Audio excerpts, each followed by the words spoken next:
Social media Patel Prahlad भाई। आज इस बुलेटिन में बात होगी एयर इंडिया के प्लेन क्रैश की, तेजस्वी के नेतृत्व में हुई महागठबंधन की बैठक की। देखेंगे कैसे रोजगार क्रांति लाएंगे राहुल गांधी जैसे सूर्यकांत के बयान को। जानेंगे कांग्रेस ने मोदी सरकार की विदेश नीति पर उठाए क्या सवाल।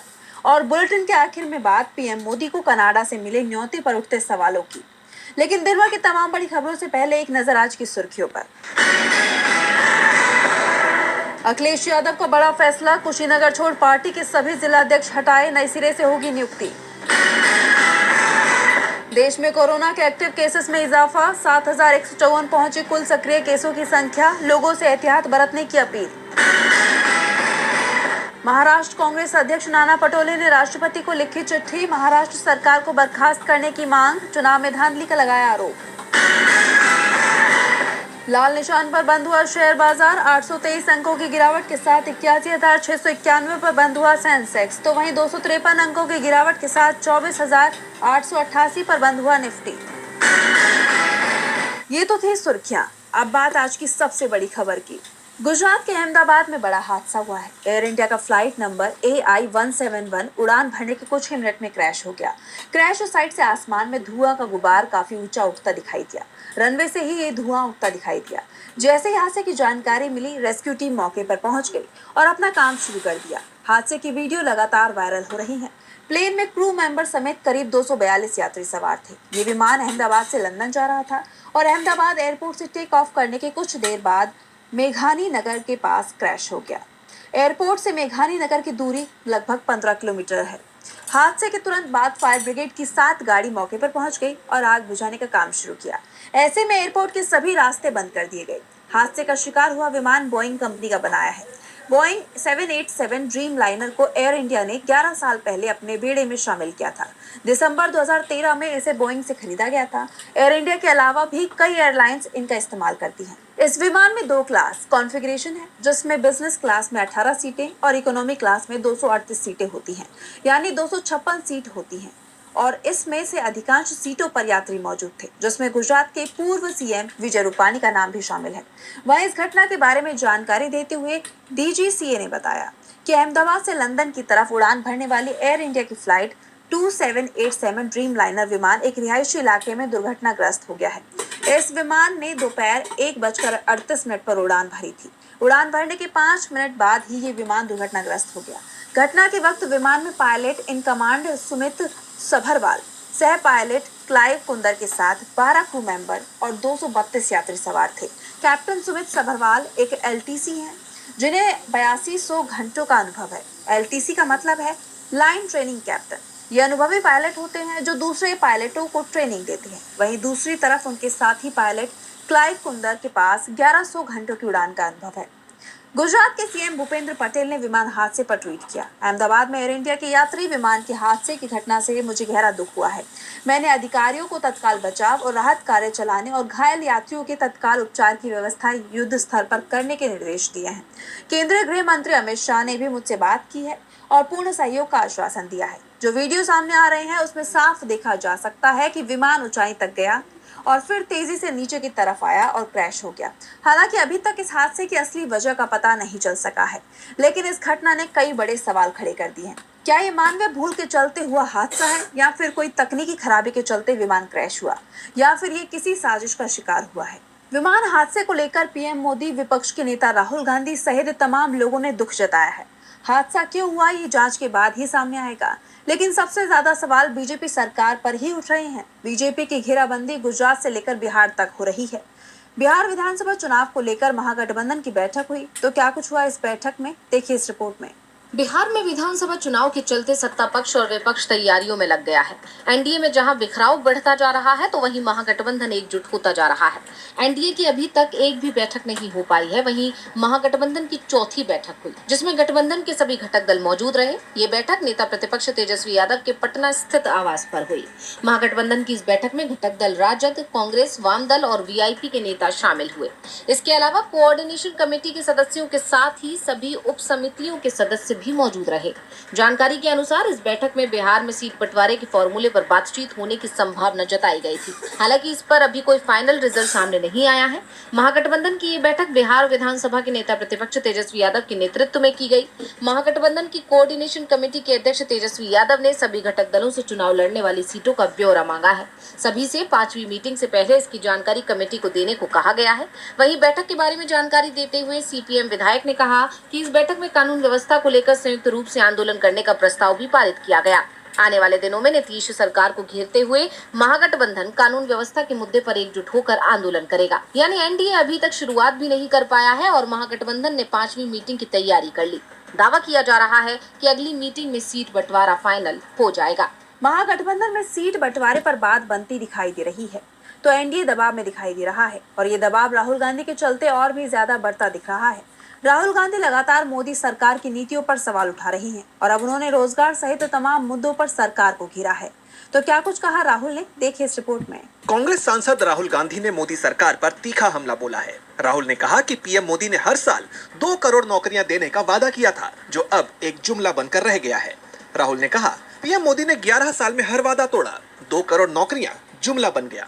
पकौड़े तलवाए, फॉर्म भरवाए, लेकिन कोई दिशा नहीं दी। डिग्री के बाद भी नौकरी नहीं, तैयारी के बाद भी भर्ती नहीं, मेहनत के बाद भी सम्मान नहीं। ये सिर्फ बेरोजगारी नहीं, ये देश के युवाओं की उपेक्षा है। उन्हें एक सपना दो, उन्हें राष्ट्र निर्माण में भागीदार बनाओ। रोजगार क्रांति अब जरूरी है, लेकिन ये सरकार ये समस्या सुलझा नहीं सकती, क्योंकि यही इसका कारण है। राहुल ने अपने पोस्ट में यह भी कहा कि मौजूदा सरकार बेरोजगारी की समस्या का समाधान करने में पूरी तरह से फेल साबित हुई है, क्योंकि वही उसकी जड़ में है।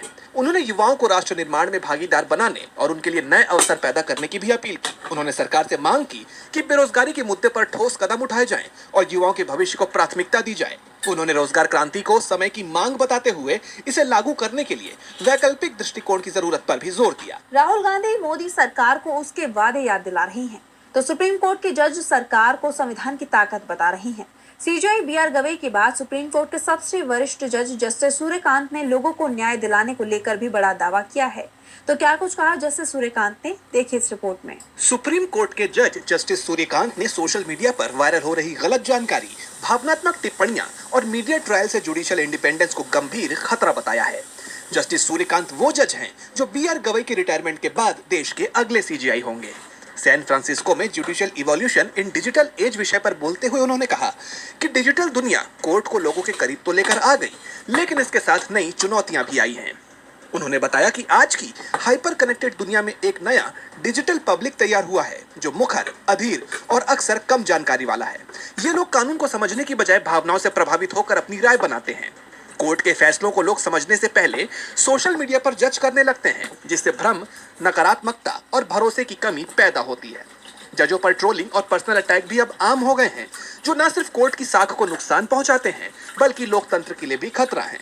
जस्टिस सूर्यकांत ने आगे कहा कि कोर्ट की ताकत उसकी नैतिक साख और जनता के भरोसे में है, न कि जबरदस्ती में। उन्होंने कहा कि भारत की न्याय व्यवस्था अपनी सीमाओं से बाहर भी भारतीयों के साथ न्यायपूर्ण व्यवहार करती है। इंडियन जुडिशरी न केवल देश में बल्कि प्रवासी भारतीयों की संपत्ति, उत्तराधिकार, वैवाहिक विवाद जैसे कानूनी समस्याओं के समाधान को लेकर भी मुखर रहती है। प्रवासी भारतीयों के सामने बोलते हुए जस्टिस सूर्यकांत ने कहा कि भारतीय संविधान और लोकतांत्रिक संस्थाएं जैसे न्यायपालिका न केवल भारत में बल्कि प्रवासी भारतीयों के लिए भी गर्व का विषय है। न्यायपालिका की भूमिका को संविधान की आत्मा का रक्षक बताते हुए उन्होंने कहा कि ये संस्थान समानता, भाईचारा और मानव गरिमा जैसे मूल्यों की रक्षा करता है। जस्टिस सूर्यकांत के बयान से साफ है कि न्याय के लिए कोर्ट को जरूरत पड़ती है तो वो अपनी शक्तियों का पूरा इस्तेमाल करने से पीछे नहीं हटेगा। तो वहीं अमेरिका की तरफ से जिस तरह से भारत को लगातार झटके दिए जा रहे हैं और पाकिस्तान को लेकर नरमी दिखाई दे रही है, उसने मोदी सरकार की विदेशी नीति पर सवाल खड़े कर दिए हैं। तो क्या है पूरा मामला, जानने के लिए देखिए रिपोर्ट। डोनाल्ड ट्रंप भारत और पाकिस्तान को बराबर मान रहे हैं। ट्रंप सरकार की तरफ से भारत के खिलाफ सख्त तेवर अपनाए जा रहे हैं, तो दूसरी तरफ पाकिस्तान को लेकर नरमी बरती जा रही है, जिसे लेकर अब भारत में मोदी सरकार की विदेश नीति पर सवाल उठ रहे हैं। कांग्रेस महासचिव जयराम रमेश ने मोदी सरकार की भारत की कूटनीति को फेल करार दिया है। साथ ही भारत और अमेरिका संबंधों पर भी सवाल खड़े किए। जयराम ने कहा कि 3 बड़े सवाल उठ रहे हैं। पहला, अमेरिका के central command chief general Michael Kurilla ने पाकिस्तान को आतंकवाद के खिलाफ साझेदार बताया। एक तरफ पाकिस्तान खुलकर ये कबूल कर रहा है कि उसने अमेरिका की मदद के लिए सालों तक आतंकवादियों को पैदा किया। अमेरिका उसके साथ खुलकर खड़ा दिखाई दे रहा है। और दूसरा, अमेरिका ने पाकिस्तान आर्मी चीफ जनरल असीम मुनीर को 14 जून को अमेरिकी सेना के 250वीं वर्षगांठ पर आयोजित परेड में भाग लेने के लिए न्योता भेजा है। ये वही असीम मुनीर है जिसने पहलगाम आतंकी हमले से ठीक पहले भड़काऊ और उकसावे बयान दिए थे। उनके बयानों से ही आतंकियों को बल मिला। तीसरा, अमेरिकी विदेश मंत्रालय की प्रवक्ता ने एक बार फिर कहा कि भारत और पाकिस्तान में तनाव को कम करने में डोनाल्ड ट्रंप और विदेश मंत्री मार्को रूबियो की भूमिका रही है। कांग्रेस नेता ने कहा कि मोदी सरकार की विदेश नीति हमारे लिए बड़े झटके के समान है। इसके साथ ही चेतावनी और चुनौती भी है। प्रधानमंत्री जो सर्वशक्तिमान और सर्वव्यापी हैं, उन्हें अब सर्वदलीय बैठक बुलानी चाहिए। उन्होंने विदेश यात्राओं पर गए सांसदों से मुलाकात की है। अब विपक्षी दलों के नेताओं से भी मिलना चाहिए। कांग्रेस ने मोदी सरकार की विदेश नीति पर सवाल उठाए, तो सवाल गोवा कांग्रेस के नेता और पूर्व ब्यूरोक्रेट्स ने बीजेपी की सरकार और चुनाव आयोग दोनों पर उठाए हैं। उन्होंने दावा किया है कि गोवा में वोटिंग लिस्ट में बड़ी गड़बड़ी करने की तैयारी हो रही है। तो क्या है पूरा मामला, देखिए इस रिपोर्ट में। My work is easy because I use ClickUp. Here's how I keep track. 2027 के विधानसभा चुनाव से पहले चुनावी प्रक्रिया में गड़बड़ी के गंभीर संकेत सामने आए हैं। पूर्व अधिकारी एल्विस गोम्स ने एक वीडियो में बताया कि पणजी विधानसभा क्षेत्र में 30 में से 28 बूथ लेवल ऑफिसर्स यानी BLOs को बदल दिया गया है, जो चुनावी रोल में हेरफेर की कोशिश हो सकती है। ये घटना विपक्ष के बीजेपी पर लगाए चुनाव धांधली के आरोपों को और पुख्ता करती है। जरा आप भी देखिए ये video. EVM garbage box. Booth level officers, there are in all 30. 28 have been replaced. We will not call replaced. They have been, some other booth level officers have been posted without speaking about what happens to the other existing booth level officers. Gomes ने कांग्रेस सांसद राहुल गांधी के लेख match fixing Maharashtra का हवाला देते हुए कहा कि महाराष्ट्र में भी ऐसी ही अनियमितताएं देखी गई हैं, जहां वोटर रजिस्ट्रेशन में गड़बड़ियां पाई गई। उन्होंने गोवा के लोगों से अपील की कि वे अपनी वोटर लिस्ट चेक करें और किसी भी असामान्यता पर तुरंत आपत्ति दर्ज कराएं। गोम्स का कहना है कि अगर हम नहीं जागे तो 2027 में लोकतंत्र खतरे में पड़ सकता है। वहीं पणजी में बीजेपी का लगातार जीत का इतिहास भी इन चिंताओं को और बढ़ा रहा है। गोम्स ने चुनाव आयोग से भी सवाल किया कि क्यों केवल एक कॉन्स्टिट्यूंसी में ही ऐसे बदलाव किए गए हैं। इंडिया गठबंधन तो लंबे वक्त से चुनाव की प्रक्रिया पर सवाल उठा ही रहा है कि अब गोम्स ने भी इस पर बहस छेड़ दी है। अब इस मामले में आगे क्या होता है ये देखना होगा। और बुलेटिन के आखिर में बात मोदी सरकार को कनाडा से मिले न्योते पर हुए खुलासे की। कनाडा में आयोजित होने जा रहा G7 समिट इस वक्त चर्चा का विषय बना हुआ है। पहले इस समिट में पीएम मोदी को न्योता न दिए जाने पर बवाल छिड़ा हुआ था और अब पीएम मोदी को न्योता देकर भी कनाडाई पीएम मार्क कार्नी बुरी तरह से घिर गए हैं। इस बीच खबर आ रही है कि कनाडा ने पीएम मोदी के इस दौरे पर शर्त लगा दी है, जिसके बाद भारत कनाडा के रिश्तों को लेकर सवाल खड़े हो गए हैं। तो कनाडा ने पीएम मोदी के दौरे से पहले क्या रखी हैं शर्तें, क्या है इनके मायने, जानने के लिए देखिए रिपोर्ट। कनाडा में G7 समिट का आयोजन विवादों से घिर गया है। कनाडा के पीएम मार्क कार्नी ने आखिरकार पीएम मोदी को G7 समिट का न्योता दे दिया है, जिसके बाद कई तरह के सवाल उठने लगे हैं कि आखिर इस इनविटेशन में इतनी देर क्यों लगी, जबकि भारत तो हमेशा से G7 समिट में शिरकत करते रहा है। और अब इसका जवाब भी सामने आ गया है। मीडिया रिपोर्ट के मुताबिक कनाडा ने भारत को सशर्त न्योता दिया है। पीएम कार्नी ने पीएम मोदी के सामने कानून प्रवर्तन संवाद यानी लॉ एनफोर्समेंट डायलॉग की शर्त रखी थी, जिस पर अब उनका कहना है कि मोदी ने सहमति जता दी है। कनाडाई मीडिया के मुताबिक कार्नी ने कहा कि हम अब अहम रूप से कानून प्रवर्तन वार्ता जारी रखने पर सहमत हो गए हैं, इसलिए इस दिशा में कुछ प्रगति हुई है जो जवाबदेही के मुद्दों को मान्यता देती है। मीडिया रिपोर्ट्स के मुताबिक कनाडाई पीएम ने इस बात पर जोर दिया कि मोदी को निमंत्रण देने के पीछे ये भी एक बड़ा कारण था। हालांकि इस दौरान उन्होंने निज्जर की जान लेने के मामले का स्पष्ट रूप से जिक्र तो नहीं किया, लेकिन इस वार्ता को इसी मुद्दे से जोड़कर देखा जा रहा है। वहीं पीएम मोदी ने इस वार्ता को लेकर कहीं कोई जिक्र नहीं किया है। दरअसल कनाडा और भारत के रिश्तों में आई कड़वाहट के पीछे की मुख्य वजह निज्जर मामले को माना जाता है।